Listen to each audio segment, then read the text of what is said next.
Air yang suci mensucikan ini adalah air yang turun dari langit.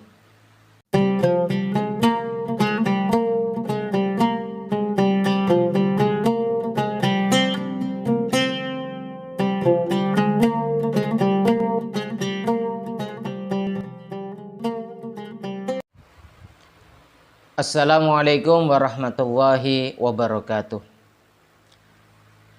Para pemirsa dimanapun Anda berada yang dirahmati oleh Allah, para pecinta kajian ilmu agama, wabil khusus di dalam kajian kitab Mabadi' Fiqhiyah Juz 4. Pada kesempatan ini kita akan bersama-sama melakukan kajian kitab Mabadi' Fiqhiyah Juz 4 di dalam materi Thaharah, bersuci. Pada beberapa kajian yang lain kita sudah mengerti, kita sudah mengetahui baik di bab awal, bab sani, hingga bab salis tentang bersuci. Namun di dalam kitab Mabadi' Fiqhiyah Juz 4 ini kita akan disajikan pula, kita akan disajikan kembali tentang materi Thaharah. Tentunya Thaharah pada Juz 4 ini akan lebih rinci daripada kajian-kajian kita sebelumnya. Maka untuk itu mari kita simak bersama-sama kajian di dalam kitab Mabadi' Fiqhiyah Juz 4 ini di dalam kajian materi Thaharah. Bismillahirrahmanirrahim. Al-ma'ut tahuru utawi iki bab nerangaken banyu kang suci tur nyuciaken.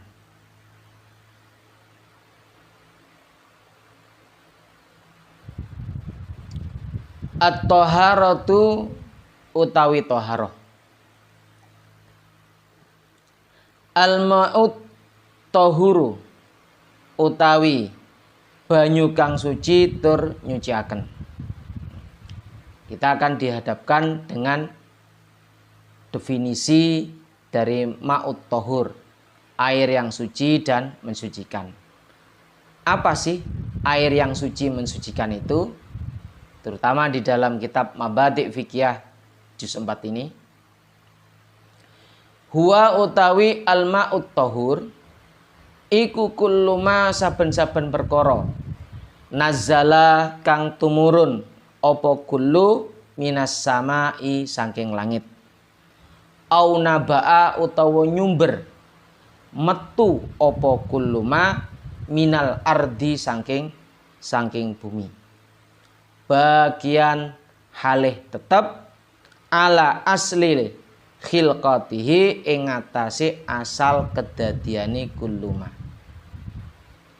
walam yataghayyar lan durung berubah opo ahadu ausofihi salah siji sifate kulluma. Nanti kita lanjutkan lagi. Air yang suci mensucikan ini adalah air yang turun dari langit. Ya, adalah turun dari langit. Ataupun dia keluar. Atau nyumber dari bumi. Dan posisinya adalah tetap pada asal kejadiannya. Artinya apa? Dia berupa air. Dan itu belum berubah sifat-sifatnya. Kita lanjutkan. Bima sebab perkara salaba kang dedel, merubah, menghilangkan tahuriyatahu ing kesuciane kulluma, walam yustakmal lan durung dienggo apa kuluma liraf'i hadasin kanggo ngilangi hadas au izalati najasin utawa kanggo ngilangi najis. Jadi air yang suci dan mensucikan itu adalah segala sesuatu yang merupakan karunia Allah yang turun dari langit atau keluar dari bumi. Turun dari langit itu apa? Ya hujan, ya embun, ya salju. Dia turun dari langit. Kemudian apa yang keluar dari bumi? Ya danau, ya mata air, ya air terjun. Dia bersumber keluar dari bumi. Dan itu tetap belum berubah dari asalnya. Keasliannya itu tidak hilang, sifat-sifatnya tidak hilang. Karena apa? Karena sesuatu yang menyebabkannya. Seperti digunakan untuk bersuci atau digunakan untuk menghilangkan najis. Jadi air itu adalah air yang suci, mensucikan. Likaulihi krana ana dawe Gusti Allah taala maha luhur sapa Allah. Wa anzalna minas samaa'i ma'an tahura. Wa anzalna lan wis nurunaken sapa ingsun Gusti Allah minas samaa'i sanging langit nurunaken ma'an ing banyu tahuron kang suci mensucikan. Jadi Allah Subhanahu wa taala nurunkan air dari langit dalam kondisi yang suci dan digunakan untuk bersuci. Ma'an tahura. Jadi ini adalah dalil ayat Al-Qur'an yang menyatakan Allah menurunkan air dari langit dan air itu bisa digunakan untuk bersuci. Kemudian wa qaulihi lan ana dawuhe Kanjeng Nabi Muhammad sallallahu alaihi wasallam an ma'il bahri saking banyune segara. Huwa utawi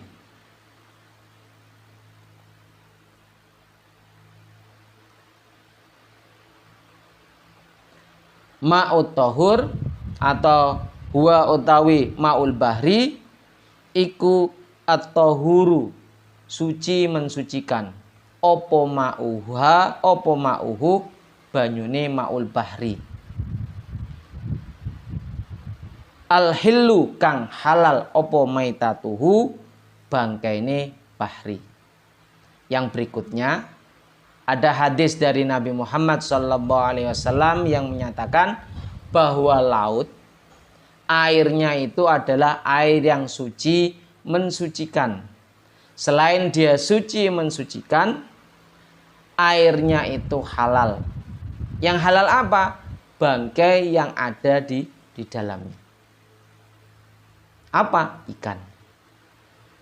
Jadi ikan itu halal untuk dimakan. Dan airnya pula meskipun itu asin, tapi dia bisa digunakan untuk bersuci.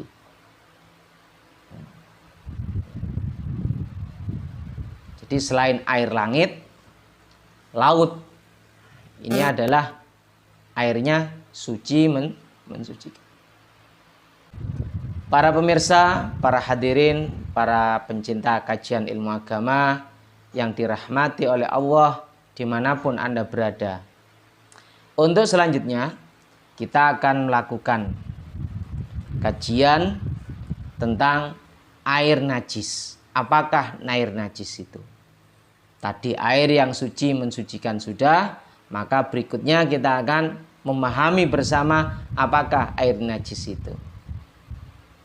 Baiklah, kita baca teks dari kitab Mabadi' Fiqhiyah juz 4 ini. Al-ma'un najisu utawi banyu kang najis.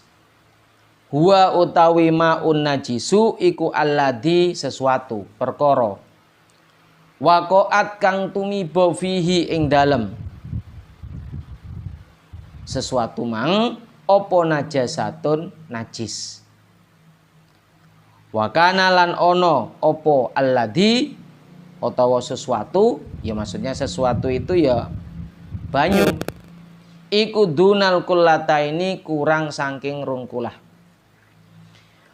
Wa illam yataghayyar lan senajan durung berubah apa alladhi au kana utawa ono apa alladhi iku kullataini rongkolah fataghayyar moko berubah apa alladhi. Air najis di dalam kitab Mabadi' Fiqh juz 4 ini diartikan, didefinisikan sebagai sesuatu, yaitu air. Ya. Air ini kejatuhan najis dan air ini kurang dari 2 kolah. Jadi air yang kurang dari 2 kolah kejatuhan najis, dia sudah disebut sebagai air najis. Ya. Atau air yang 2 kolah tetapi dia sudah berubah sifat-sifatnya, maka dia pun dikatakan sebagai air najis. Para hadirin, itu adalah definisi atau arti dari air najis. Meskipun dia 2 kolah, tetapi sifatnya sudah berubah, maka dia masuk di dalam golongan air najis. Kalau kurang dari 2 kolah, kena najis, otomatis dia disebut air najis. Namun, jika 2 kolah, ternyata air itu sifatnya pun berubah dari bentuk aslinya. Bisa jadi karena dia digunakan untuk berwudu atau membersihkan,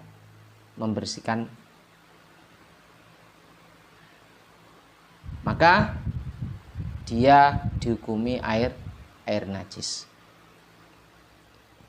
Liqaulihi krana ana dawuhe Kanjeng Nabi Muhammad sallallahu alaihi wasallam. Bunine piye? Idza balago ing dalem nalikane tumeka apa alma'u banyu tumeka kullataini ing rongkolah. Lam yahmil moko ora bisa nanggung apa ma al khobasa ing najis, ing kotoran. Jadi air 2 kolah itu kalau sudah berubah sifatnya, maka dia dalam kondisi najis, tidak dapat digunakan lagi untuk bersuci. Kalau sifatnya masih utuh, tetap, maka dia tidak dikatakan sebagai air najis. Kalau baunya sudah berubah, warnanya sudah berubah, rasanya sudah berubah, maka sudah termasuk di dalam air najis. Nah, ini adalah uraian dari apakah air najis itu. Ini yang kedua. Jadi umpama ada persilangan kambing dengan babi atau anjing dengan kambing, maka yang terlahir, yang keluar dari persilangan itu dihukumi sebagai najis mughaladhah.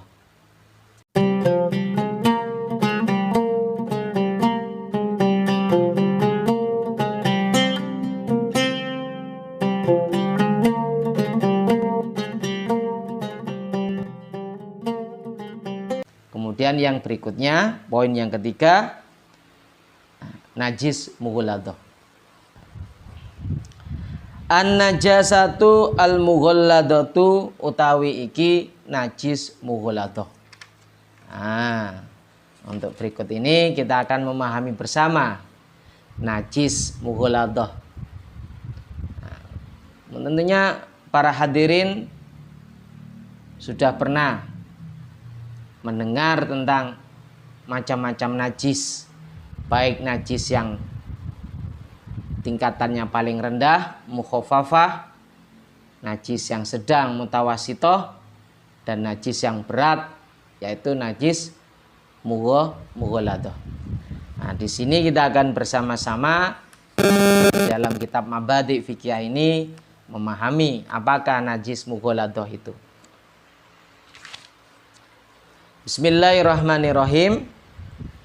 Hiya utawi najasatul mughalladah, najis mughalladah iku najasatul kalbi, najisi anjing. Jadi anjing, asu itu najisnya adalah termasuk najis berat, abot. Wal khinziri lan celeng. Materinya anjing dan babi itu najis. Posisinya najis mughalladah, najis berat. Wama lan hewan utawa perkara tawallada kang metu min huma saking karone kalbi wal khinzir. Yang berikutnya, apa saja yang keluar atau lahir dari kedua hewan itu, maka dia najis. Ya. Nah, najis. Umpama anak yang berasal dari dua hewan itu, nah, najis. Umpama, meskipun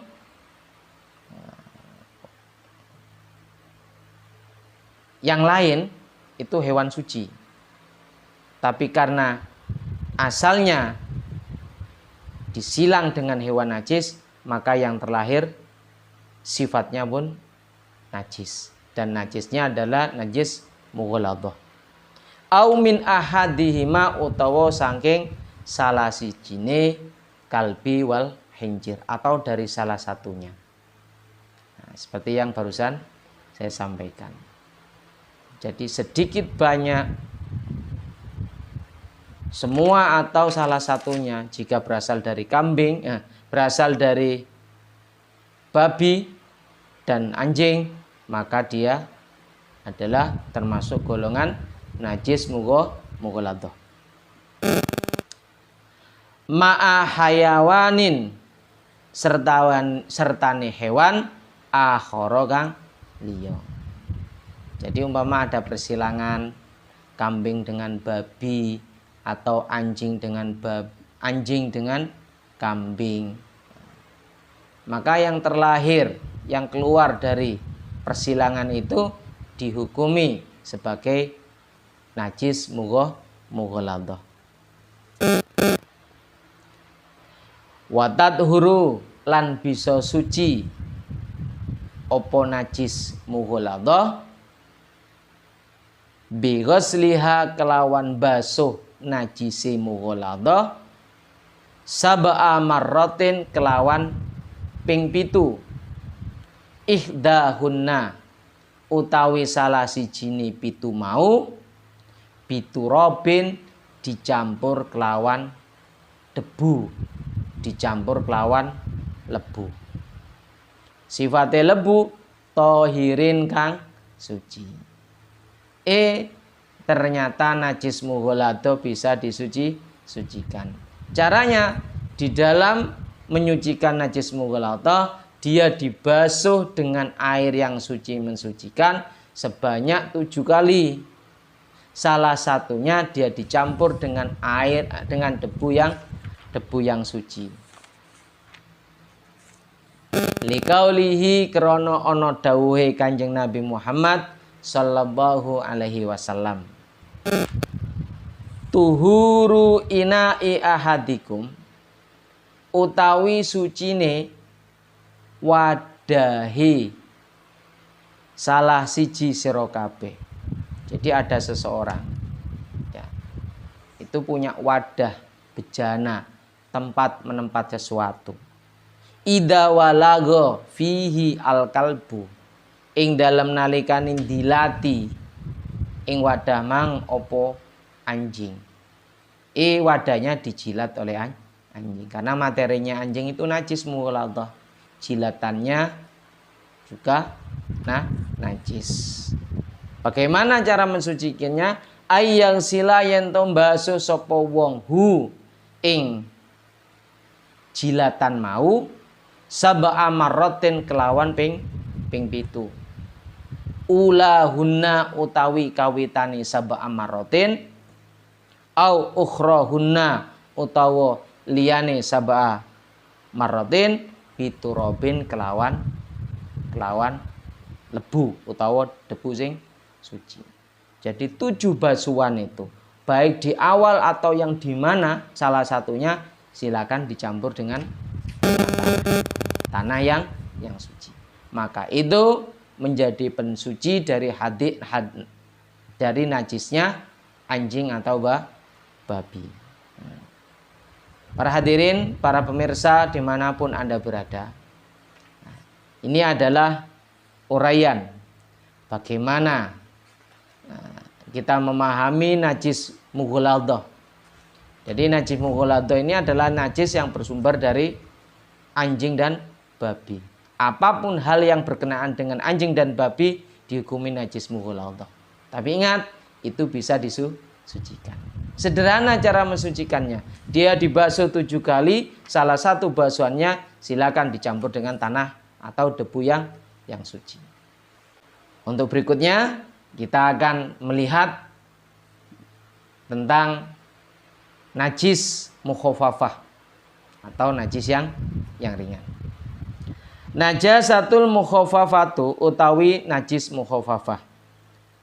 Hiya utawi najis mukhafafah iku baulus sobi uyuwe bocah cilik alladzi lam yablug kang durung tumeka apa sobi al haulaini ing umur 2 tahun. Jadi najis yang ringan itu air kencingnya anak kecil yang belum 2 tahun. Anak bayi yang umurnya belum tahun kencing. Tapi ada persyaratan lainnya. Walam yataghadda lan durung mangan. Artinya mangan itu apa? Makan makanan tambahan selain air susu ibu. Kalau ada anak belum disusui, belum makan biasa, makanan tambahan, kencingnya ini dimasukkan dalam kategori golongan najis mukhafafah. Najis ringan. Ingat, kalau belum makan, artinya dia diberikan suplemen makanan tambahan, entah bubur, entah pisang atau sebagainya. Hanya air susu ibu. Illa bil labani, kecuali kelawan susu. Ya susu ibu. Watat huru lan bisa suci opo najis. Najise mukhafafah mau birasi mahalliha kelawan nyiprati banyu panggonane sing kena najis. Diciprati bil mai dengan air. Jadi cukup diciprati dengan air, dibasahi dengan air, maka najisnya sudah hilang. Liqaulihi krana ana dawuhe Kanjeng Nabi Muhammad sallallahu alaihi wasallam. Jadi didasarkan dari sabda Nabi yang bunyinya begini. Yusalu dibasuh opo minal baulil jariyati saking uyuwe bocah cilik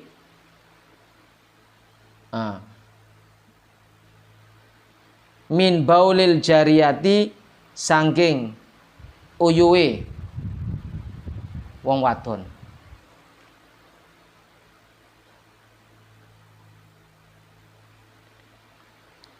Wa yurassu lan diciprati apa min baulil gulami sangging uyuhe bocah lanang.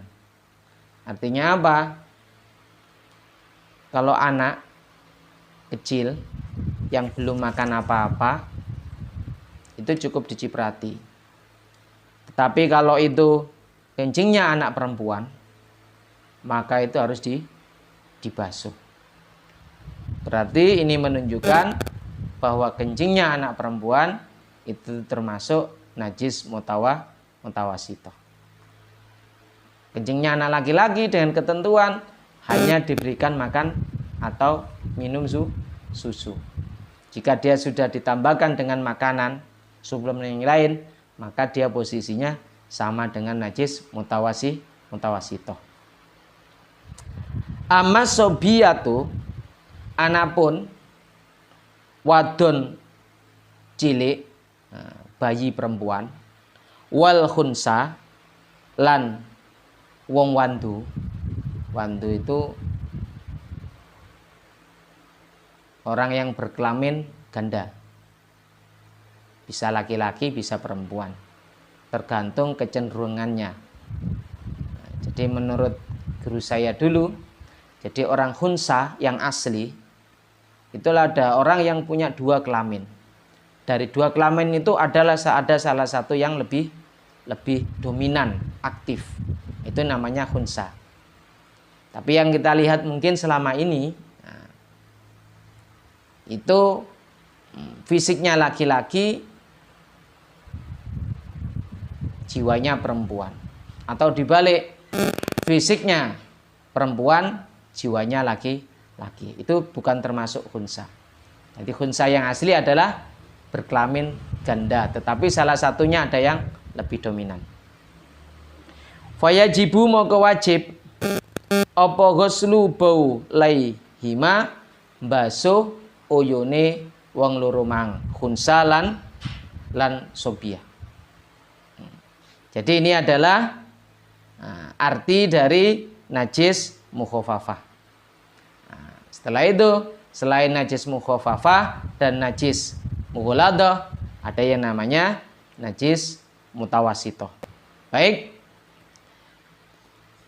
An-najasatu al-mutawasitatu hiya utawi najis mutawasitoh iku al-qoihu nanah wal qoi'u lan muntahan. Jadi yang termasuk golongan najis mutawasitoh adalah nanah dan muntahan. Wal muskiru lan perkara kan memabukkan. Apa? Arak. Arak itu termasuk najis mutawasitoh. Almani'u kang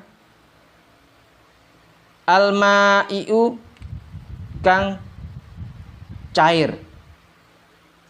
Wal maitatu lan bangkai. Bijami'i ajzaiha kelawan sekabehi bagian-bagiane mayit atau bangkai. Jadi bangkai, semua bagian organnya bangkai itu termasuk najis. Jadi apa saja yang termasuk golongan najis? Nanah, muntahan, perkara yang memabukkan, ya minuman arak itu, minuman keras, kemudian bangkai dan semua bagian dari bangkai itu, entah itu ekornya, kakinya, dan sebagainya. Illa maitatul adami, kecuali bangkainya manusia, badange menungso, mayit. Jadi bangkai mayit atau mayit itu tidak najis. Tidak najis. Berarti apa? Dia suci. Wasamaki lan iwak loh, ikan. Jadi semua jenis ikan itu suci. Wal jarodi dan belalang. Belalang itu jenis serangga yang bisa dimakan. Nah, semua jenisnya serangga itu hukumnya suci. Wal khariju lan perkara kang metu minas sabilaini saking dalan loro. Mana? Kubul dan dubur. Apa yang keluar dari kubul dan dubur? Najis, air kencing dan tai. Jadi tai dan air kencing baik yang keluar dari manusia atau hewan itu hukumnya najis mutawasito. Ilal mania, kecuali mani. Jadi mani itu keluar dari kubul, tetapi mani itu hukumnya suci. Fa innahu moko sak temene mani ikut tohirun, hukume suci. Walabanu hayyin lan susune hewan, la yukalu kang ora bisa dipangan, opo lahmuhu dagingi hewan. Jadi hewan yang dagingnya tidak bisa dimakan seperti hewan buas, itu susunya hukumnya najis. Ya. Susunya itu hukumnya najis. Kenapa? Dagingnya tidak bisa dimakan seperti hewan buas. Ghairal adamyi, kecuali anak Adam. Jadi susunya anak Adam, susunya manusia itu hukumnya suci. Wal munfasilu lan perkara kang pisah, putus min hayawanin saking hewan, hayyin kang urip. Kamai tatihi koyok badange hayyin, illa sya'ra makuli, kecuali rambute perkara kang dimakan. Wasufahu lan bulune makul, warisahu lan bulune makul, lare makul. Jadi hewan ya yang terpisah itu hukumnya najis. Kecuali apa? Kecuali bulunya. Nah, kecuali lar. Lar itu bulu yang ada di hewan unggas. Ini yang hukumnya tidak najis. Nah. Watat hurulan bisa suci opo an najasatul mutawasitatu, najis mutawasito, bi ghusli mahalliha, kelawan basuh panggonane najis mutawasito, dibasuh bil ma'i kelawan banyu at-tahuri kang suci mensucikan, hatta tazula sehingga ilang opo ainuha kahanane najasah utawa bendanya najasah, watok muha lan ilang rasane najasah, walaunuha lan warnane najasah, warihuha lan ambune najasah. Najis mutawasito itu bisa hilang dengan cara tempat yang terkena najis itu disiram dengan air yang suci dan mensucikan, yang mana setelah dibasuh dengan air tersebut rasanya hilang, baunya hilang, warnanya hilang, dan bendanya najis itu hilang. Kalau memang benda itu tampak mata atau bisa diindra. Dan apabila ada sisa dan sisa itu tidak menimbulkan masalah yang serius. Artinya apa? Bekas yang tersisa dari bersuci atau mensucikan najis mutawasito itu tidak menyebabkan sesuatu yang merisihkan. Umpamanya baunya masih kuat. Nah, seperti itu.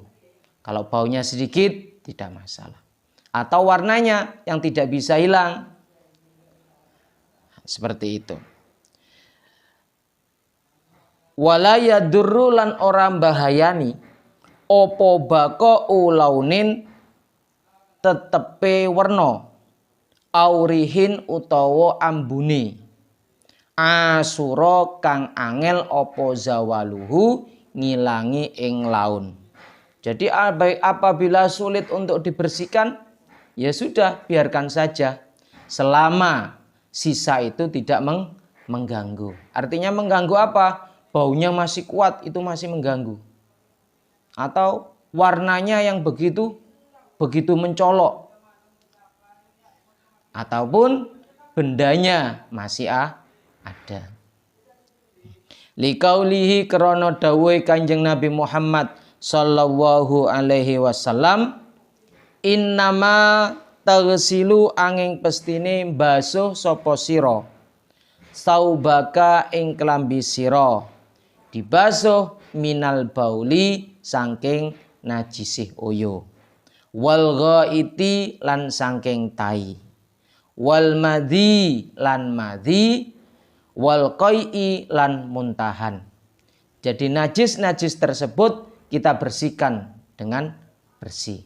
Andai kata tersisa tidak apa-apa, selama sisa itu tidak mengganggu atau berbahaya bagi tempat yang digunakan untuk ibadah atau bersuci. Umpama lantai yang kita bersihkan itu tadi kena tai, kemudian kita bersihkan, ternyata masih bau kuat dan bau itu tidak bisa dihindari. Tapi pada perkembangan zaman, dengan begitu modernnya teknologi, bau-bau yang ditimbulkan oleh najis atau kotoran itu bisa hilang, bahkan dibuat lebih wangi. Karena apa? Ada kecanggihan teknologi dalam kebersihan. Alat-alat kebersihan, deterjen dan sebagainya itu sudah dilengkapi dengan parfum yang harum. Sehingga apa? Warna hilang, rasa hilang, dan bau yang tidak nyaman pun hilang, diganti dengan bau yang harum. Para hadirin, para pemirsa, dimanapun Anda berada yang dirahmati oleh Allah. Itu tadi adalah bagaimana kita menghilangkan najis mutawasitoh. Kemudian ada hadis Nabi lagi, wa qaulihi lan dawuh Kanjeng Nabi Muhammad sallallahu alaihi wasallam, ida toharat nalikane bersuci sapa wadon, fausili moko mbasuwa sapa sira wadon mau diadami ing panggonane najis. Jadi bersihkan najis dari tempatnya, termasuk najisnya haid, yaitu darah haid.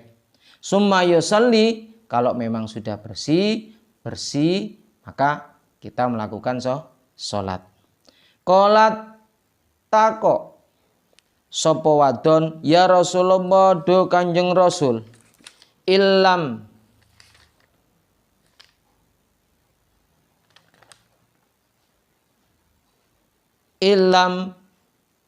yakhruj, lamun ora ilang opo asaruhu, bekasi dam. Kanjeng Nabi, bagaimana kalau sisanya atau bekasnya tidak bisa hilang? Mungkin warna merahnya masih kuat. Bagaimana? Nabi mengatakan, kola yakfi nyukupiki ing sira opo alma'u barang, opo alma'u banyu, wala yadurrulun orang bahayani ki ing sira wadon opo asaruhu labeti darah. Jadi wahai wanita, kamu cukup bersihkan bekas dari darah haid itu agar apa? Agar suci. Apabila dia tersisa, biar saja. Kalau memang bekasnya tidak bisa hilang. Nah, artinya apa? Bekas yang tersisa itu tidak menjadi masalah. Yang terpenting najis itu kita bersihkan dengan baik. Sehingga apa? Warna, rasa, bau hilang dari empatnya. Andai kata warnanya kuat, itu tidak bermasalah. Para hadirin, para pemirsa dimanapun Anda berada yang dirahmati oleh Allah. Najis mutawasito ini adalah najis pertengahan. Dia dibasuh sampai materi, sampai warna, sampai rasa itu hilang dari tempat yang terkena najis. Dan apabila memberikan bekas atau sisa, Selama bekas itu tidak berbahaya, tidak apa-apa, tidak masalah. Para hadirin, para pemirsa dimanapun Anda berada yang dirahmati oleh Allah. Kita akan melanjutkan kajian kita di dalam kitab Mabadi' Fiqhiyah Juz 4. Yaitu di sini kita akan melanjutkan materi toharoh tentang mensucikan kulit. Yaitu kulit bangkai. Bangkai itu hukumnya najis. Tetapi kulit bangkai bisa disucikan. Dengan cara apa? Dengan cara disama. Mari kita lihat. Toharatul jildi utawi nyuciaken kulit. Tathuru bisa suci opo juludul maitati kulite bangkai. Jadi seluruh bagiannya bangkai itu najis. Semuanya najis, dagingnya semuanya najis. Tetapi kulitnya bisa disucikan. Tathuru bisa suci opo juludul maitati kulite bangkai. Bagaimana caranya? Bitibagi kelawan disama. Disama itu adalah proses pembersihan kulit bangkai dari daging, dari lemak yang menempel pada kulit tersebut. Proses itu menghilangkan daging, lemak bersih yang nanti akan dibersihkan sehingga yang tersisa adalah kulitnya saja. Dan kulit yang sudah bersihkan dengan cara disama, dia hukumnya suci. Liqaulihi krana dawuhe Kanjeng Nabi Muhammad sallallahu alaihi wasallam. Ayyuma ihabin utawi endi-endine lulang kulit hewan.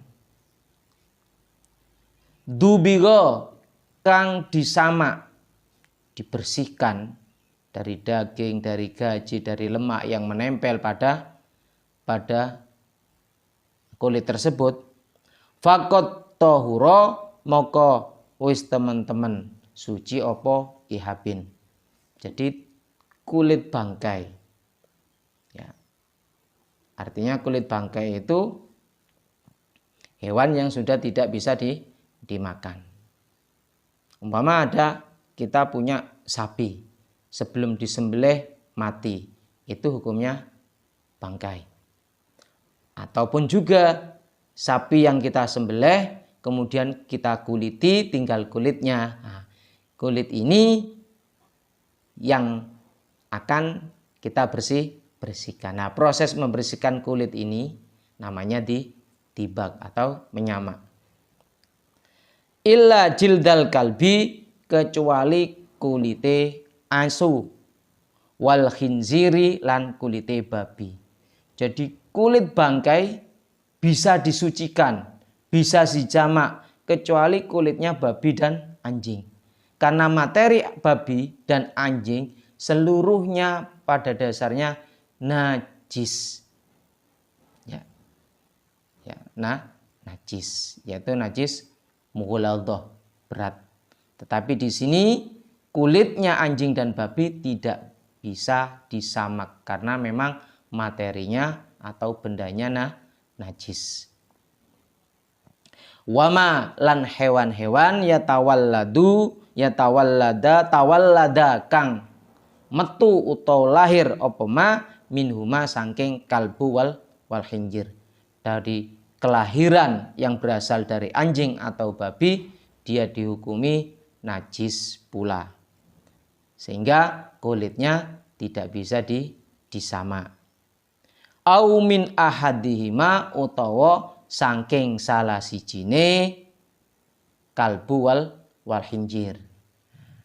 Jadi bangkai ya, selain anjing dan babi, kulitnya bisa disama. Pada keterangan sebelumnya, bangkai semua bagian-bagiannya itu adalah najis. Ya, kecuali kulit yang sudah disama. Nah, yang tidak bisa disama yaitu kulitnya babi dan anjing atau hewan yang terlahir dari keduanya atau salah satunya, anjing atau babi. Nah, ini yang harus kita pahami dan kita ketahui. Jadi kulit itu bisa disucikan, kecuali kulitnya babi dan kulitnya anjing. Para hadirin, para pemirsa yang dirahmati oleh Allah, berikutnya kita akan mengkaji tentang bagaimana mensucikan tanah yang terkena najis. Kalau dulu tanah, ya mungkin sekarang permukaan lantai atau permukaan tempat yang biasa kita gunakan. Dan itu biasanya sifatnya bukan tanah jalan yang sifatnya bercampur dengan najis. Nah, tanah yang kena najis bagaimana?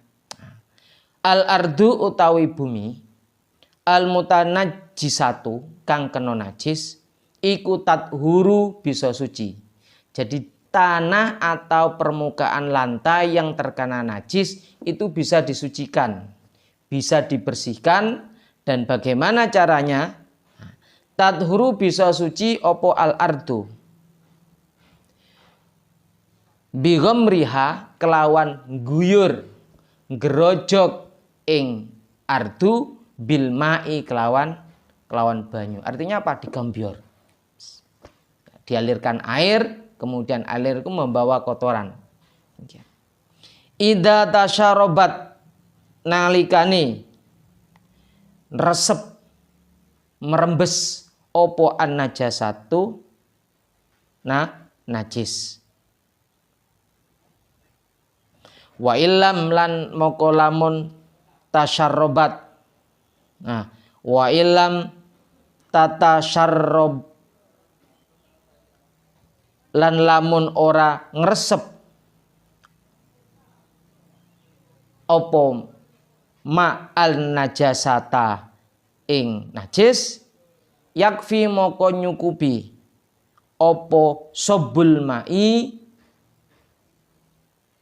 ngrojok banyu alaiha ing atase najasat, walau marrotan wahidatan senajan mung ping pisan. Maksudnya begini, tanah, ya, bagian tanah yang terkena najis, ya, itu bisa dijusikan, atau permukaan lantai yang terkena najis itu bisa disucikan. Apabila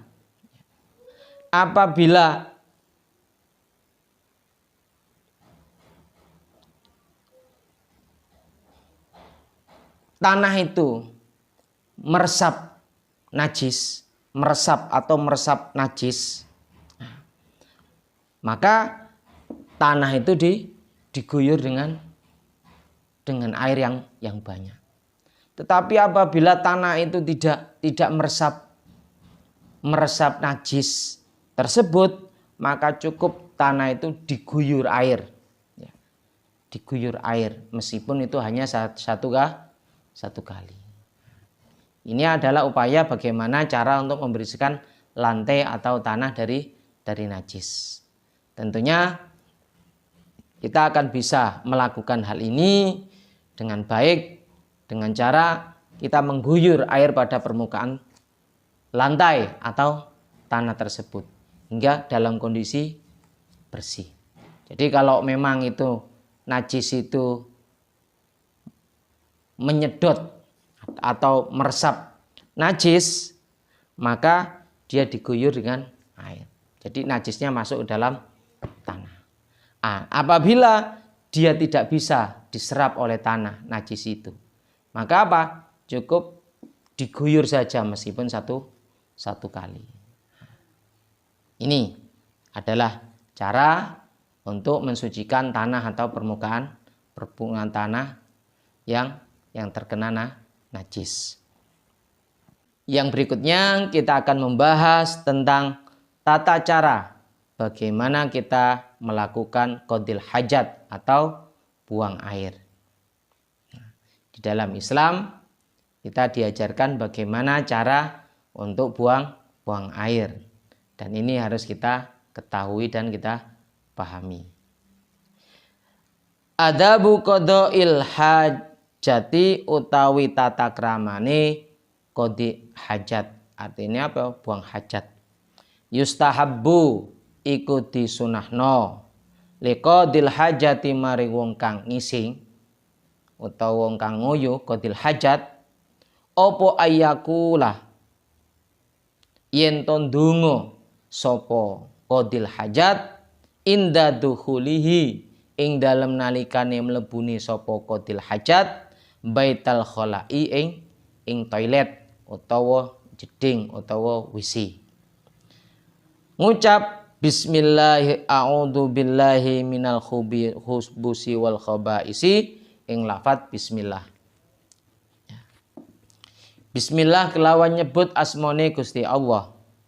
A'udzu nyuwun perlindungan sapa ingsun billahi kelawan Gusti Allah minal khubusi saking setan lanang kang jemberaken wal khabaisi lan pira-pira setan wadon kang jemberaken yang menjijikkan. Wa yakula wa ayakula yanto mucap sapa wong inda khurujihi ing dalem nalikane metune wong saking ndi ya saking Baitul Khala, saking toilet WC utawa jeding. Ngucap alhamdulillahilladzi adhaba annil adha wa afani.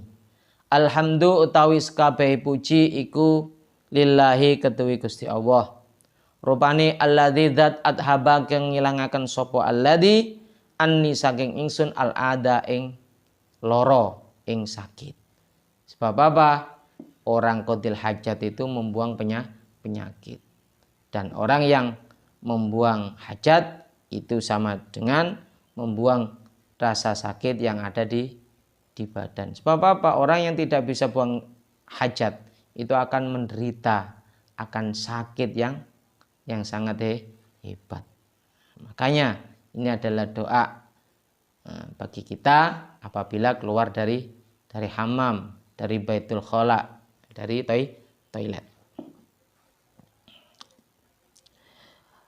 Adhaba kang ngilangi sapa Allah anni saking ingsun al ada ing penyakit. Wa afalan paring waras sapa Allah ni ing ingsun.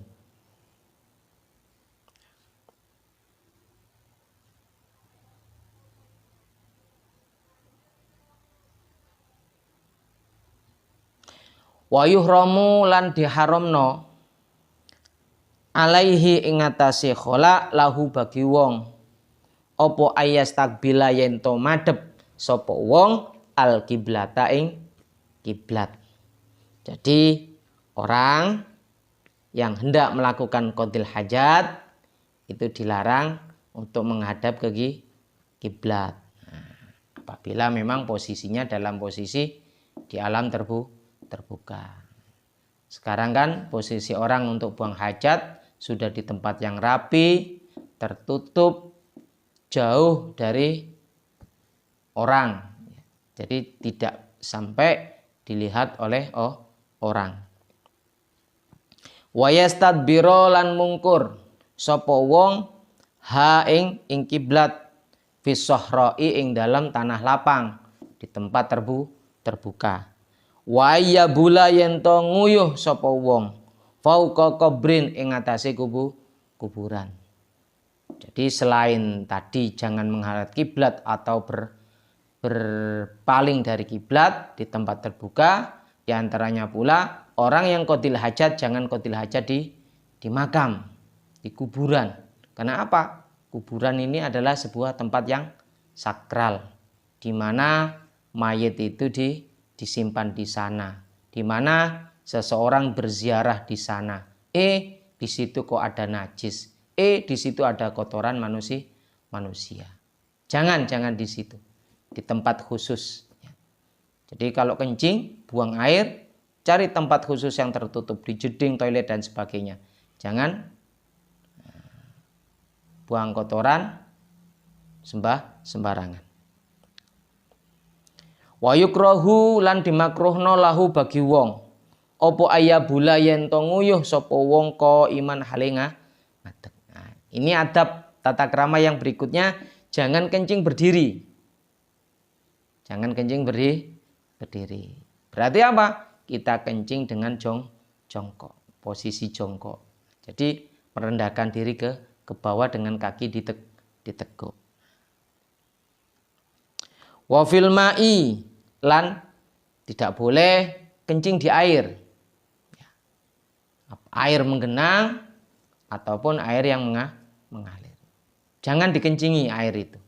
Karena apa? Air itu bisa menjadi sarana bagi orang bersuci.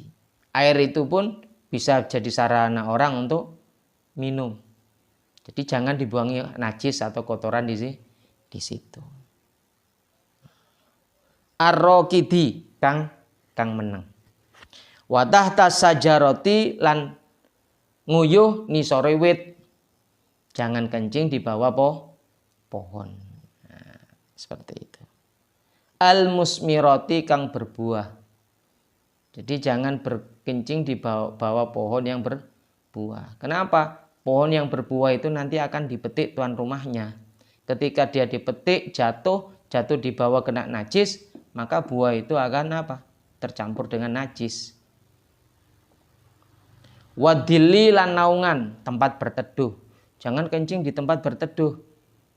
Ya, kencinglah pada tempat yang sudah ditentukan atau disiapkan. Di halte, pos kamling, di pendopo, tempat berkumpulnya orang, rest area dan sebagainya, jangan kencing sembarangan. Itu akan menyebabkan orang yang berteduh di situ tidak nyaman. Padahal tujuannya orang itu untuk beristirahat, untuk melepas lelah sejenak. Ternyata yang terjadi adalah bau najis, bau air kencing ataupun tai. Ini adalah tata krama yang harus kita jaga agar tidak merugikan orang lain. Wa fil muhibbirihi lan ing dalam gon niupe angin, termasuk di mana tempat bertiupnya angin. Biar apa? Baunya itu tidak ke bawah. Nanti tiba-tiba orang berpikir, bau apa ini? Ternyata di sana ada orang kencing, orang buang tai, anginnya ke bawah ke tempat berembusnya angin. Kasihan. Tidak salah apa-apa tiba-tiba oleh baunya kencing kita, oleh baunya tai kita, kan kasihan. Wal muktasali utawa nggon adus, tempat pemandian. Wal mahalli asulbi lan panggonan kang atos. Panggonan kang atos itu panggonan yang padat, yang mana air najis itu tidak bisa diserap oleh tanah. Jangan.